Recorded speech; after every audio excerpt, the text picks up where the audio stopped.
Welcome back to Smart Dollar Mindset, the channel that's all about helping you achieve financial freedom through smart money habits and investing.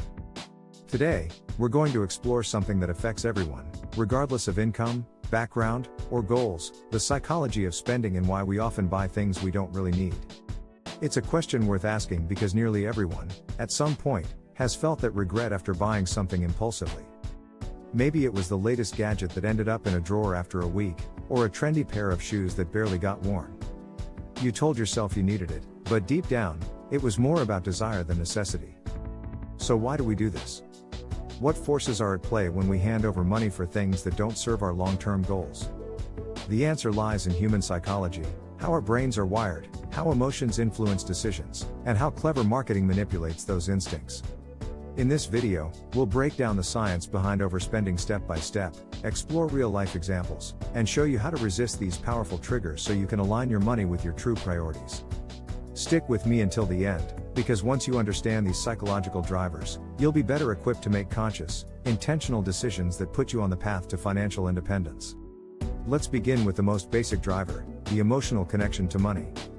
On the surface, money seems logical: it's numbers, budgets, and bank accounts.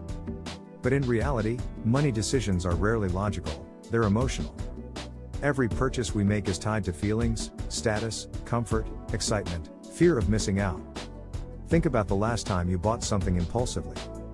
Chances are, it wasn't because you rationally calculated the value, it was because of how it made you feel.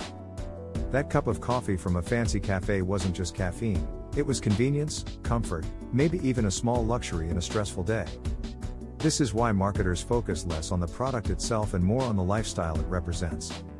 Advertisements don't just sell shoes, they sell confidence, style, and belonging. They don't just sell phones, they sell status and connection. The purchase is emotional, and the product becomes a symbol of something much bigger. Another psychological force at work is instant gratification. Humans are hardwired to seek quick rewards. Our brains release dopamine, the feel-good chemical, when we anticipate or experience pleasure. Shopping is one of the fastest ways to trigger that dopamine rush. Imagine scrolling online after a long day. You're tired, stressed, and suddenly you see an ad for a new gadget or outfit. You click, you buy, and instantly you feel good. That rush of excitement doesn't come from owning the product, it comes from the act of buying itself. But here's the catch: once the novelty wears off, you're left wanting that feeling again, which leads to the cycle of repeated spending. This explains why so many people end up with closets full of clothes with tags still attached or unopened boxes of gadgets. The joy wasn't in the product, it was in the purchase. Social influence also plays a huge role. Humans are social creatures, and our spending habits are shaped by those around us. We compare ourselves to our friends, family, neighbors, and even strangers on social media. Think of the classic phrase, keeping up with the Joneses. It's the idea that we measure our success against others. If your neighbor buys a new car, you may suddenly feel that your perfectly fine vehicle isn't good enough. Social media amplifies this pressure. Every day, people scroll through Instagram or TikTok and see influencers showcasing luxury lifestyles. Even if you know it's curated, it plants seeds of comparison in your mind. For example, many young adults feel pressured to spend on travel, fashion, or dining out, not because they genuinely value those things, but because they don't want to look left out. The fear of missing out, or FOMO, is one of the strongest motivators for unnecessary spending. Another factor is the illusion of control. Buying something gives us a sense of power, even if it's temporary. When life feels stressful or uncertain, shopping feels like an easy way to take control.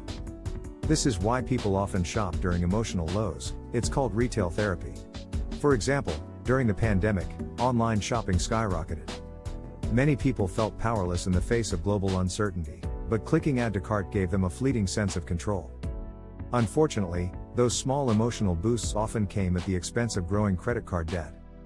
Now let's talk about how businesses exploit these psychological tendencies. Marketers spend billions studying consumer behavior, and they know exactly how to push your buttons. Limited time offers, buy one get one deals, countdown timers, these are all designed to create urgency and trigger emotional decisions. Take Black Friday as an example. Shoppers line up at dawn to snag deals, often buying items they never planned to purchase. Why? Because the environment creates urgency and scarcity, two of the strongest psychological triggers. You feel like if you don't act now, you'll miss out. In reality, many of those deals are available year-round, but the framing makes them irresistible. Subscription models are another trap. Companies know that once you sign up for a $10 monthly service, you're unlikely to cancel, even if you barely use it.